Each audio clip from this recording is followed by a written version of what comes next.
Hi folks, I'm Niki from the University of Wolverhampton. I'm here to help you keep an element of creativity in your homeschooling curriculum. Today's tutorial on pinhole photography is aimed at key stages 3 to 4. However, as always, anyone can enjoy this tutorial. There's a STEM-based crossover today where we get to grips a little bit with how photography works. You'll need black paper or card, a ruler and pencil, scissors and/or a craft knife, and cutting mat. A piece of tracing paper, a pin, a dark coloured piece of fabric such as a blanket or towel, glue and tape. Photography, literally translated from its ancient Greek roots, means drawing with light, so light will always be our primary resource. But did you know that in its purest form, photography can be traced back to the 5th century BC, first described in the writings of Chinese philosopher Mozi? In its simplest form, photography is a projection of light within a dark space. It was used for thousands of years by artists including Leonardo da Vinci to help draw out paintings by tracing projections, long before we found the ability to preserve and record an image, which did not come to pass until 1826.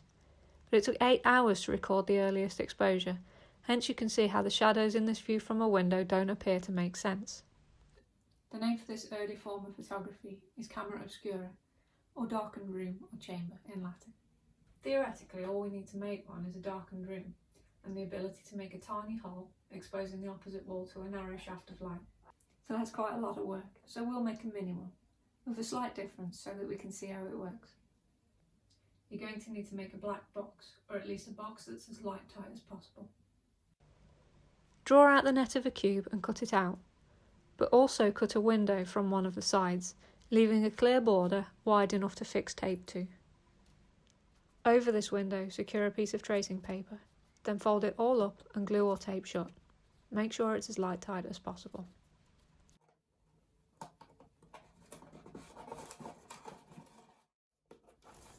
In the centre of the side opposite your tracing paper, poke a single hole with a pin. This hole is your lens aperture.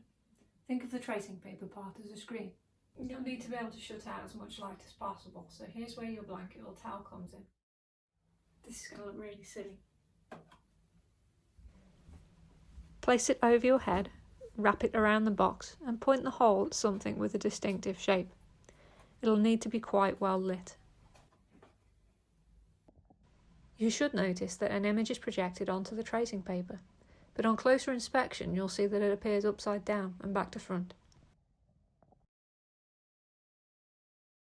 As any of my former students from over the years will be able to tell you, the thing to remember about photography is that everything is back to front.